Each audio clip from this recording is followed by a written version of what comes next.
কুদ্দুস সাহেব, আমাদের তো প্রতিষ্ঠানের 2022 সাল থেকে আমরা যাত্রা শুরু করছি, তাই না? কিন্তু এখন পর্যন্ত আমাদের আসলে মাঠ পর্যায়ের আমরা ওই রকমের হত দরিদ্র পরিবারের চিত্রগুলো এখনো আমরা মোটামুটি পরিবারগুলো নিয়ে আসছি, কিন্তু এখনো অনেক পরিবার আছে যারা আসলে হত দরিদ্র।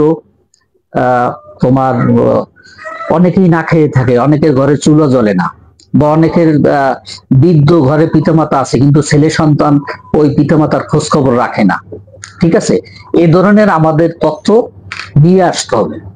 তুমি আমাদের প্রতিষ্ঠানে কর্মরত আছে, এই প্রতিষ্ঠানকে ভালোবাসতে হবে। এই প্রতিষ্ঠানকে যদি তুমি ভালোবাসো তাহলে এই প্রতিষ্ঠান থেকে তুমি একটা সময় দেখা যাবে তুমি খুবই সচ্ছল ভাবে জীবনযাপন করতে পারবা, যদি ভালোবাসো, আন্তরিকভাবে যদি ভালোবাসো। আর যদি আন্তরিকভাবে যদি ভালো না বাসো তাহলে দেখা যায় যে তোমার দিয়ে আমার এই প্রতিষ্ঠানে উন্নয়ন হয় না, কাজ হয় না। তো তোমার পিছনে আমার যে স্যালারি দিই, মানুষের উন্নয়ন হচ্ছে না, উপকার হচ্ছে না। জন্য এই প্রতিষ্ঠানকে ভালোবাসতে হবে। এই প্রতিষ্ঠানে তুমি প্রথম যখন যোগদান করছো তখন যে সম্মানী তোমার দিতাম, তার চেয়ে কি সম্মানী কি দিন দিন কমতেছে না বাড়তেছে? তাহলে তুমি এই প্রতিষ্ঠানে যতদিন কর্মরত থাকবা তোমার দিন দিন তোমার সম্মানী বাড়বে, কমবে না বাড়বে? বাড়বে। তা সম্মানী যদি তোমার বাড়ে তাহলে গরিব দুঃখী যে আমরা যে লক্ষ্য নিয়ে কাজ করতেছি, যে সমাজের প্রত্যেকটা গ্রামের গরিব দুঃখী অসহায় মানুষের জীবন মানে যে আমরা উন্নয়ন করব, কিন্তু আমরা সেই উন্নয়নটা যদি না করতে পারি তাহলে তো আমাদের সেই যে কাঙ্ক্ষিত লক্ষ্য, সেই লক্ষ্য আমরা পৌঁছাইতে পারবো না। এই জন্য তোমাকে প্রতিদিন এই প্রতিষ্ঠান নিয়ে গবেষণা করতে হবে যে কি করলে ভালো কিছু করা যায়, বা চেয়ারম্যান সাহেবকে কি একটা পরামর্শ দিলে সে খুশি হবে, যে এই পরামর্শটা দিলে সে খুব আন্তরিক হবে বা ভালো আমাকে ভালো বলবে। এটা গবেষণা করবো যে আমরা এই প্রোগ্রামটা এইটা করতে পারি কিনা, বা এই কার্যক্রমটা করতে পারি কিনা, বা অমুক এক বাসায় বসে আছি কোনো কাজ নাই, আমি একটু এলাকায় ঘুরি, দেখি কে না খেয়ে আছে, কোন পরিবারটা অসহায় আছে, আমি একটু একটু খোঁজ খবর রাখি। এটা করতে হবে। তোমাকে সপ্তাহে একদিন মাঠে যাইতে হবে। সপ্তাহে তুমি কবে যাবা, কোন দিন যাবা সেটা তুমি নির্ধারণ করবা যে আমি অমুক দিন মাঠে যাব। এখন সেই মাঠ বলতে আমরা যেহেতু এই প্রতিষ্ঠানটা পিরিজপুরে, আমরা পিরিজপুরে আমাদের সেবাটা পৌঁছাবো। প্রথম পিরিজপুর যখন আমরা সেবাটা পৌঁছাবো তখন যখন এটা পরিপূর্ণ বা মোটামুটি একটা সেবা দিতে পারবো, এরপর আমরা পরবর্তী জেলার কথা চিন্তা করব। এখন আমি যদি বলি কুদ্দুস সাহেব তুমি অমুক উপজেলায় যাও, তখন তুমি কি হাসি মুখে বলতে হবে ঠিক আছে আমি যাচ্ছি, কিন্তু বলা যাবে না যে না আমি পারবো না, অত দূর যাইতে পারবো না। এই তোমাকে সপ্তাহে একদিন মাঠে যাইতে হবে। মাঠে যাওয়ার পরে তোমার কোনো ব্যক্তির কাছে জিজ্ঞেস করে কোনো গরিব দুঃখী অসহায় মানুষের তথ্য আনা যাবে না। তুমি কিভাবে আনবা তাহলে? তাহলে তুমি যে এলাকায় যাবা ওই এলাকার প্রত্যেকটা ঘরের চিত্র দেখবা, তার ঘরটা কেমন, বা ঘর বাড়িঘর দেখলেই বোঝা যায় যে এই পরিবারটা খুবই দরিদ্র পরিবার, বা এই পরিবারের একটা নাম আমার মনে হয় আমাদের। ওয়ালাইকুম আসসালাম। মাঠে যাওয়ার পরে তুমি সেই আমাদের যে এই যে মাঠ জরিপের বই, এই মাঠ জরিপে তুমি এই তথ্যগুলি নিয়ে আসবা।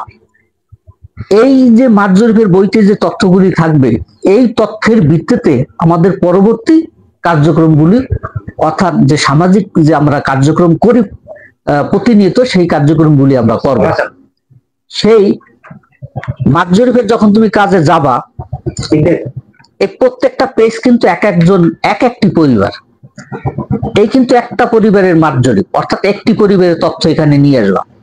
তথ্যটা তুমি কি নিয়ে আসবা? প্রথমে আছে গ্রাম, তার গ্রাম কোনটা লিখবা। এরপর আছে মহল্লা। মহল্লা কি? মহল্লা বলতে একটা হুগলাবুনিয়া যে একটা গ্রাম, হুগলাবুনিয়া গ্রামের বিভিন্ন আঞ্চলিক নাম আছে। যেমন কলাতলা একটা নাম আছে, এটা কিন্তু আঞ্চলিক, এটা কিন্তু গ্রাম না। এই কলাতলা কিন্তু হুগলাবুনিয়ার ভিতরে। আবার তেঁতুলবাড়ি একটা নাম আছে, এটাও কিন্তু গ্রাম না, তেঁতুলবাড়ি এটাও কিন্তু হুগলাবুনিয়া গ্রামের ভিতরের একটা অংশ। এই হচ্ছে মহল্লা, অর্থাৎ ওই মহল্লাটা উল্লেখ করতে হবে। মহল্লা যদি তোমার উল্লেখ থাকে তখন তুমি বলা যাবে হয় তুমি তখন ওই ব্যক্তিকে চিনবা, হয় অমুক ব্যক্তি তো ওই কলাতলার লোক, এই জন্য।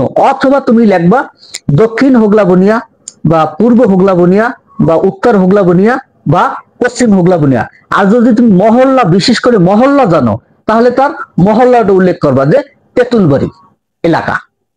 ঠিক আছে, এরপরে তুমি ইউনিয়ন লাগবা, ইউনিয়ন। এরপর আমরা উপজেলা, তো আমরা তো নাজিরপুরে কাজ করতেছি, এই জন্য নাজিরপুর দেওয়া আছে, পিরোজপুর দেওয়া আছে।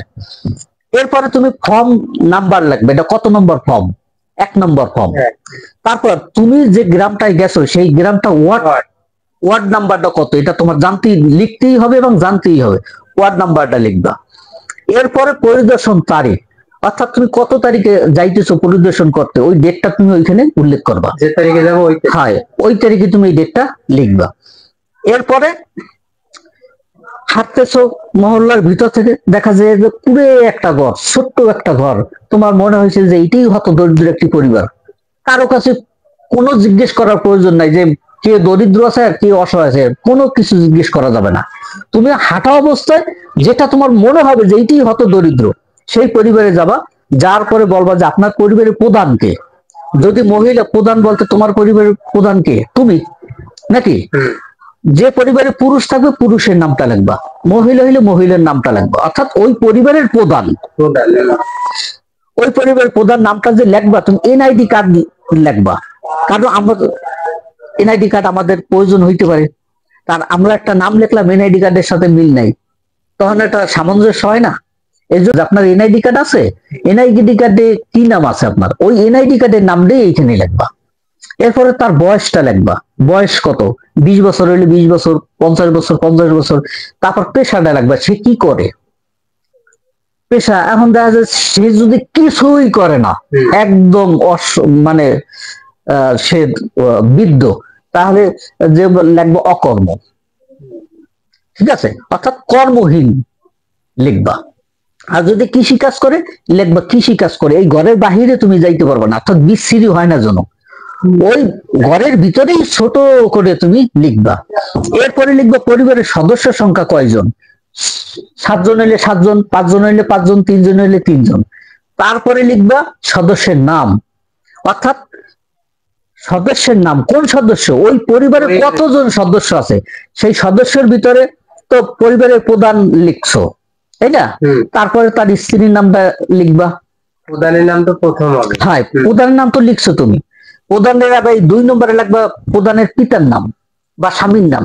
যদি স্বামী স্ত্রী প্রধান হয় তাহলে স্বামীর নাম লাগবা, আর যদি ওই পুরুষ প্রধান হয় তাহলে পুরুষের পিতার নাম লাগবা। আর এইখানে লাগবা সদস্য, এখন প্রধান তো গেছে পুরুষ, এখন সদস্য তাহলে মহিলা আছে একজন, স্ত্রী, স্ত্রীটা লাগবা। স্ত্রী লেখার পর ছেলে মেয়ের সংখ্যাটা লাগবা, বড় থেকে ছোট।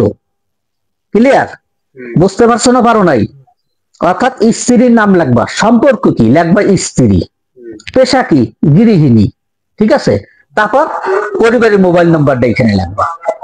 আচ্ছা, এই স্ত্রী গেছে, এখন সদস্য হয়েছে 3-4 জন, এখন লাগছে হয় বড় ছেলের নাম লাগবা, বড় ছেলের নাম, সম্পর্ক কি পুত্র, যদি সদস্যদের পেশা কি, এখন যে সেই পুত্র যদি বিবাহিত হয় তাহলে লাগবে বিবাহিত, আর যদি পড়াশোনা করে তাহলে লাগবে ছাত্র।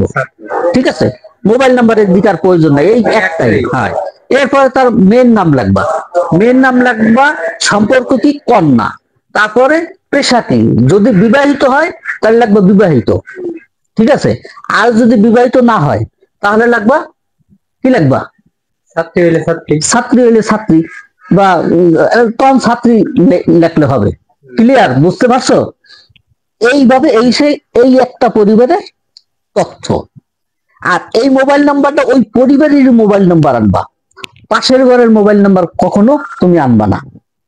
ঠিক আছে, এই মোবাইল নাম্বারে আমরা ফোন দিয়া ওনার নামটা সিলেক্ট করব যে আপনাকে এত তারিখে এই জিনিসটা দেওয়া হবে, আপনি অফিসের সামনে আসবেন, আমরা এই বই অনুযায়ী প্রোগ্রাম রেডি করব।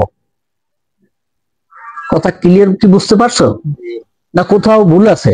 তারপরে তোমার পরিদর্শন শেষ হয়েছে, তুমি এইখানে একটা স্বাক্ষর দিয়ে তারিখ দেবা।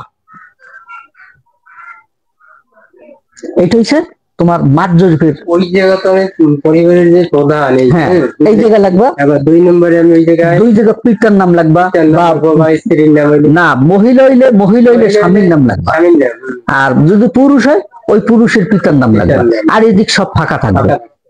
ঠিক আছে, এটা হচ্ছে মাঠ জরিপের তথ্য।